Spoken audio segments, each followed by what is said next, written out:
Hello and welcome to the Spiritual Solopreneur Podcast. My guest today is Elaine Blais. Elaine is a spiritual life coach, imperfection alchemist, and author whose superpower is helping humans, particularly women, alchemize their perceived imperfections and turn them into strengths. Her signature program, The Art of Self-Approval, is a pathway to move from the chains of perfectionism and people-pleasing to self-discovery and empowerment. Hi, Elaine. Hi, Bev. Hope I described that not too badly. Sounds pretty much like what I What you share with gave me? everyone. Yeah. Okay, Yeah. perfect. Yeah. So, Elaine, I love this idea of imperfection alchemy. We all have imperfections, right? And I think this sort of natural human thing is to say, oh, I want to get rid of those and turn them into perfections. We want to be perfect, not imperfect. But I think you have a different idea about how this Yeah. alchemy should work. Yeah. I do have a very different idea about it. So for me, being an imperfect human is divinely perfect, right? And often we, for a variety of reasons, um, have learned to ignore, to dismiss, to turn away from the parts of ourselves that we have learned, and this is learned behavior, that we have learned are not acceptable, they're bad, um, and we just shouldn't be that way, right? So a really simple example is I grew up being a good girl, quote unquote, whatever that means to you, right? So by definition, if I'm working at being good, I'm also working at not being bad, right? So those parts of me that fit into that idea that I have about what is bad are parts of me that I tend to want to dismiss. And we all do this. We call it our shadow side in some cases. Um, but those parts of ourselves are actually parts of ourselves. And so when we begin to recognize that and embrace those perceived imperfections, and they're perceived imperfections, right? They're what we've come to believe about certain parts of ourselves. That's when we actually come to wholeness, to really being authentic and standing in the truth of who we are. Yeah, and the truth of who we are is includes those perceived imperfections. We see them as that because we're judging ourselves all the time. Yeah, yeah. And We've been and taught what to do that. And sure. and societally, culturally, our family, religion, whatever our upbringing was, has told us that those things are wrong. And so we continue to judge ourselves for them. And a lot of times we don't even realize we're doing it, right? We've come to practice this for so long that it feels like the truth and not a perception. And so the more that we can allow ourselves to accept those parts of ourselves, to embrace those parts of ourselves, to love those parts of ourselves, the more whole we become. Right. So you've turned this idea of helping people love those parts of themselves and embrace and accept them into your program, which is called The Art of Self-Approval, correct? Yes, it is. Yeah, Awesome. that's exactly what I do. Where did the idea for that come from? So the it came from a few places. Um, my own journey, my own spiritual journey to now, and the work I've done with my clients. But the concept, the idea for it, came from one of my very first, I'll call her teachers in spirituality, who was Louise Hay. And I love her work. You can heal your life, you can heal your body. And she has a million amazing affirmations. But the one that has always stuck with me, and I may not get it 100% correct, but she says, You have been criticizing yourself all your life and it hasn't worked. Try approving of yourself and see what happens. And so I did. And that's really the work that I do with women is how do we get out of this idea that we have to be something better. I talk about the difference between self-improvement and self-approval. And I've been a self-improvement junkie myself, but being on that sort of treadmill, always trying to improve myself to reach some ideal that someone has suggested or planted, or as opposed to just being exactly who I am and accepting myself as I am. And that's not an easy thing to do in a world that profits from our insecurities, right? I mean, there's a lot of messages out there, buy this, do that, be this, and then you'll be happy. You'll be, all of that stuff. But true happiness is a choice. And it starts really with embracing who we are. Exactly. And you talk about people pleasing as well, getting away from that. And I think it's along the same lines as the accepting the imperfections in that, especially with business owners, there's a line between service and people pleasing. And I think a lot of especially spiritual entrepreneurs fall into this sort of trap of they're serving, but then they sort of miss the boundary and end up Mm. on the wrong side of that. And and we do it in personal life as well.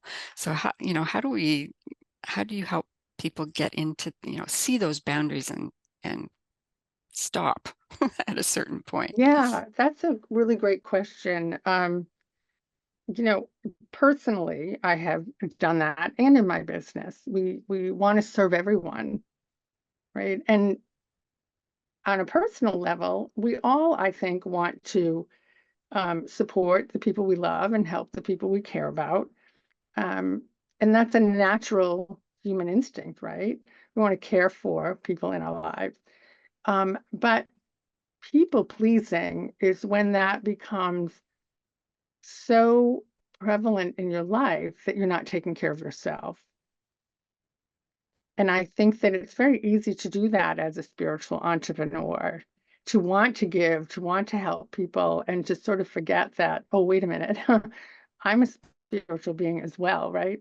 I think for women especially, we are not taught what it means to have good boundaries.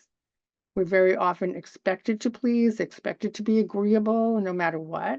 And so it's kind of difficult sometimes to say, wait a minute, where is that line between what is serving me and what is serving everyone else, or how am I doing that?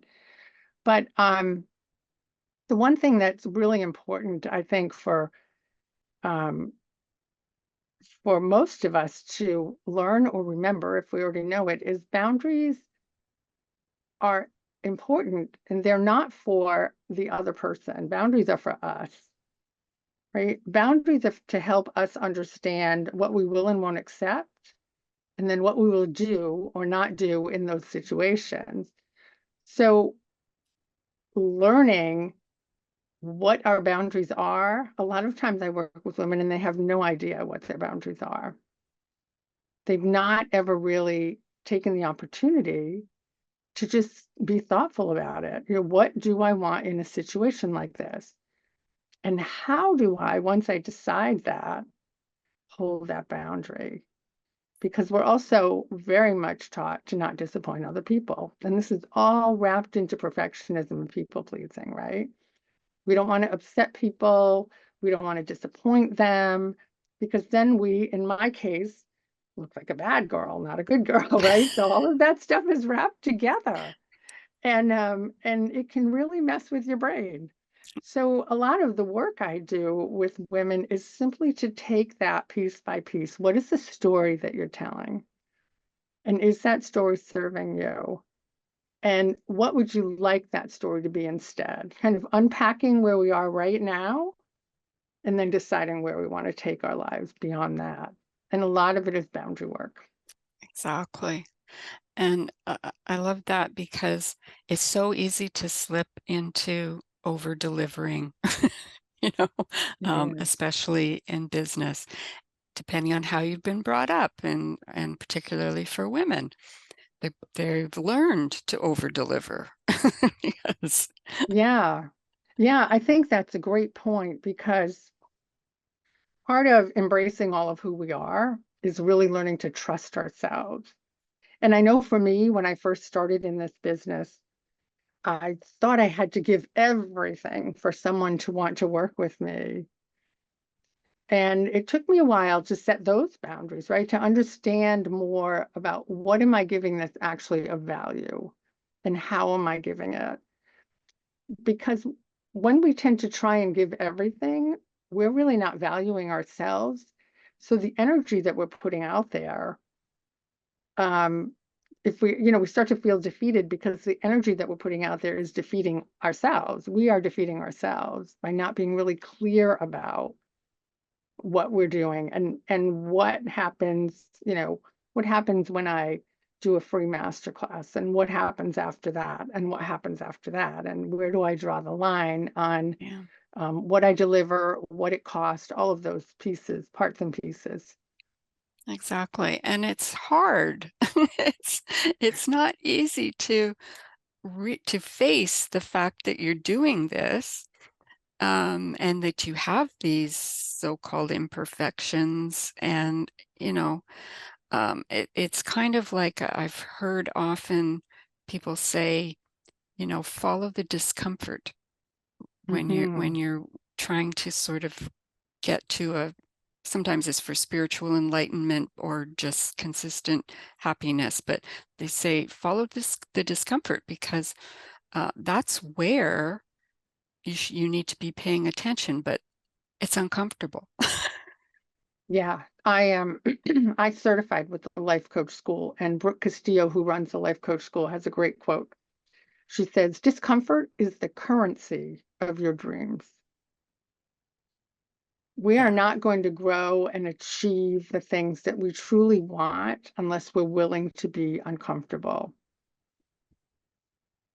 Nothing, exactly. nothing happens in our comfort zone. We know what that is, right? We need to trust ourselves enough to take that next step, even though it feels uncomfortable, even though we might fail, right? Mm, Or I don't even like the word failure, but it may not turn out the way we think it should, right? exactly, but that's a good thing. But it is a good thing because we're going to learn something from it. And we're going to, from there, make our next choice. But Exactly. until we move into the discomfort, we're never going to know. No matter how ugly it may be.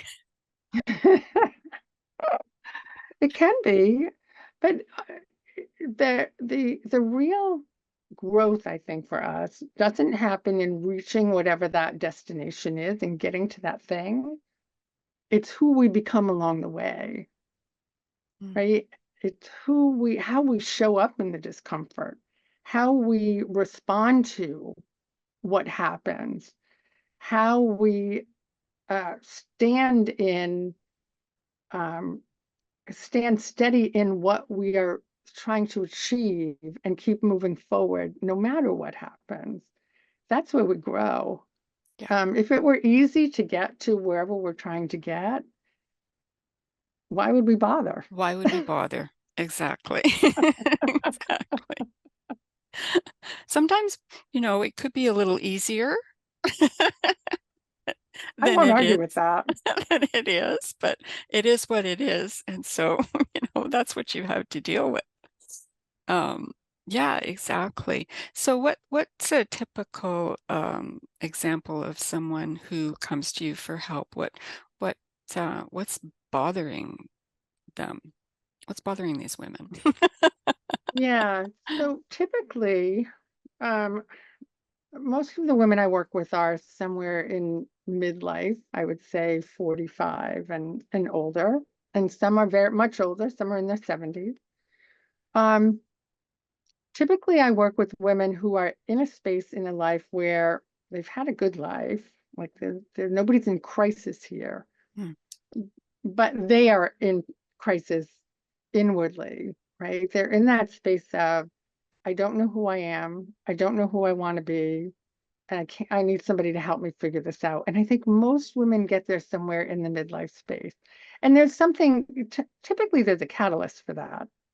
Our children are leaving home. We may be in a midlife divorce. Maybe we've been in a career that we're just tired of and we're trying to figure out what to do next. And sometimes though, and this was my case, sometimes it is just being in that space of, I don't know who I am anymore.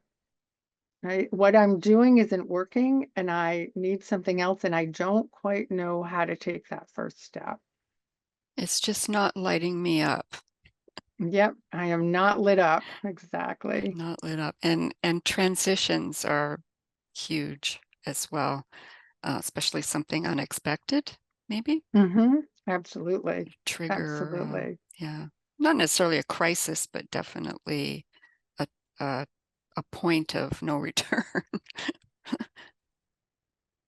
That's an interesting way to put it. Yeah. Well, it is definitely a catalyst, right? Yeah, Something is changing, and I either can sit in the misery or I can decide to change with it. exactly. Do you use any particular type of tools to work with your clients, um, or is it just kind of talking through? So, both. Hmm. I do a lot of meditation and some somatic work because a lot of the process of really coming to wholeness, trusting ourselves, is unpacking old stories. And there's a lot of feeling and emotion in those old stories. Hmm. And we tend to push away the discomfort, right? The uncomfortable emotions when they're actually here to serve us. So that's a lot of the work is really noticing how we feel. And our thoughts are what create those feelings. So when we start to realize that we're generating the discomfort and for a reason, to me, discomfort is just a sign we're ready to grow, we're ready for something new. Then we can work with it. But we're not going to get there if we're ignoring those feelings. So we do a lot of thought work, feeling work, um, and a lot of conversation, a lot of just unpacking. My job is to reflect back to my client what I hear, right? Because a lot of times we say things and we just say them. They're so routine. They're so sort of off the cuff, right? It's just the way it is. And so I want to challenge that.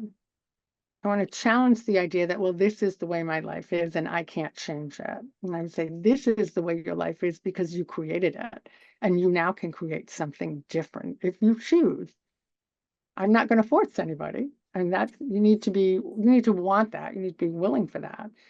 But we do create our life experiences. I firmly believe that everything that is happening in life, in my life, is happening for me, and it's also happening through me. It is happening for me, and it presents to me a situation that now I have the opportunity to make a choice in. So it happens for me, and then it happens through me, and it's a continual process. Right. And yeah, it's constant, really. You don't even know that it's happening, but you're Yeah, for the constantly most being part. presented with decisions to make, ways to feel, ways to be, ways to communicate. It's crazy. Absolutely. It's life. It's, Yeah. it's what we're here for. This is the game. Let's Hmm. play. Yeah, That's the way I look at it it, is. right? It absolutely is. Yeah. Um, okay, what's an example without telling anything that somebody might not want people to hear, but what's an example of a client that's had a transformation through your program? Oh gosh. Um, Probably one of Well, there's been many. Hmm. Um, the story I want to tell today, I've had a number of clients that, speaking of perceived imperfection, I've had a number of clients come to me around procrastination. Mm. I procrastinate, I procrastinate, I procrastinate. And making that part of themselves wrong. Right. And once we begin to recognize that this is a part of me, so I'm trying to, we talk a lot about overcoming things, right? I want to overcome my procrastination. I want to overcome overwhelm. I want to overcome whatever it is. And I think what we fail to realize is what we're actually doing is trying to overcome a part of ourselves. There is a part of me or a part of this client that is procrastinating for a reason. There is a message in that. And the reason might be fear, or the reason might just be that I don't think I'm worthy to have whatever the thing is I'm wanting to do. And that's been the case with a couple of clients. I can remember one in particular, in our conversations after a time, the idea of importance kept coming up. All these other things in her life that were important. And what what it came down to was she didn't feel that she was important. And so if you don't feel important in your life, then why would you bother doing the things that seem important in your life? Right. And that's kind of the way we had to work through this with this particular client. So the idea then was to make herself important. And that is a process, right? But to begin to see herself as important. That's awesome. And we're so brought up to not feel that way at all. Hmm. After years and years of feeling not important, particularly unless you're Yeah. serving or over serving. It can be a difficult, I would think, process to kind of turn that around. I think recognizing that theme of thinking I'm not important is really the It's like tipping point half the because battle, right? yeah, the awareness really is the first step to changing anything. Mhm. And so noticing that and then recognizing, okay, how do we want to go forward? How do I create a new belief in myself? And that is a process that I work with on people or work with people on. Yeah. Awesome. Yeah. And does intuition play a role in this? You mentioned sort of, seeing things in your life as a message that you're you need to work on something here. Where do those messages come from?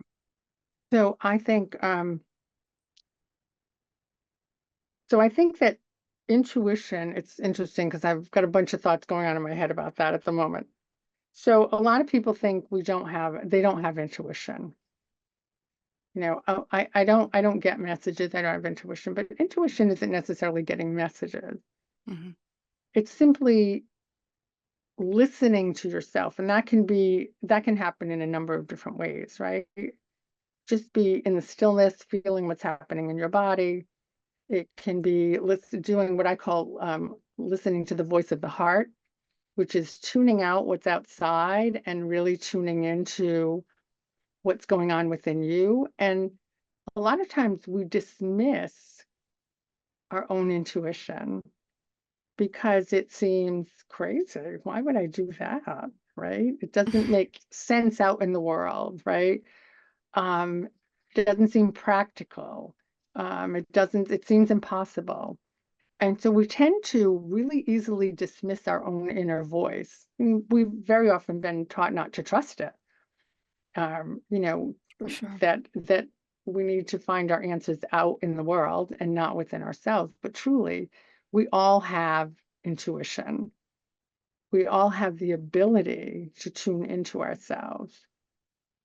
Yeah, and a lot of times it's just a matter of taking a walk or Hmm. just getting things to quiet down. I mean, and when I say us, I mean me. You know, I Yeah, often find that, yeah, I can do that for a minute or two, but then I've got stuff coming in my brain that I don't have time for this. I don't have time to listen to my inner voice right now. I've got things I got to do. So I would think it takes a bit of practice. it does take a bit of practice. And I love your example because um,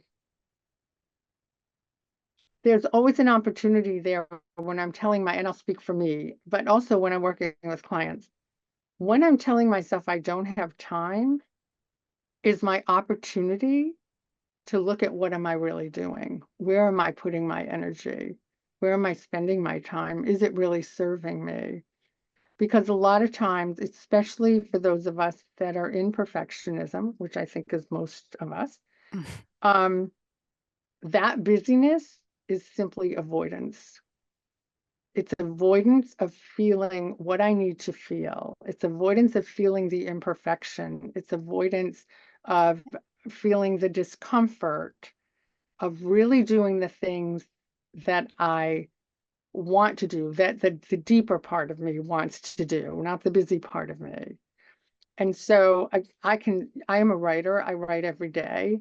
And sometimes, boy, I get stuck and I'm not sure what to write. And I'm like, oh, let's clean, you know. It's like, Yeah, that's easier. I can do that.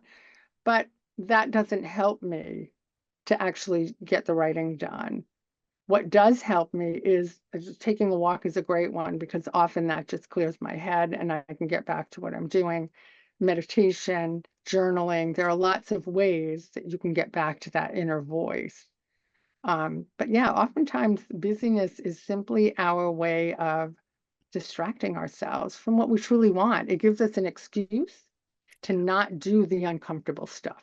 exactly. To not look at, okay, why don't you have any time right now? You telling Mm, me you don't have 10 minutes right now? Something must be wrong there. You know, yeah, it's true. It's let's look true. at that. Yeah, exactly. So lesson for me there. So you do one-on-one work and other group programs as well? I do. I do one-on-one coaching and I do group programs periodically. I prefer to call them experiences.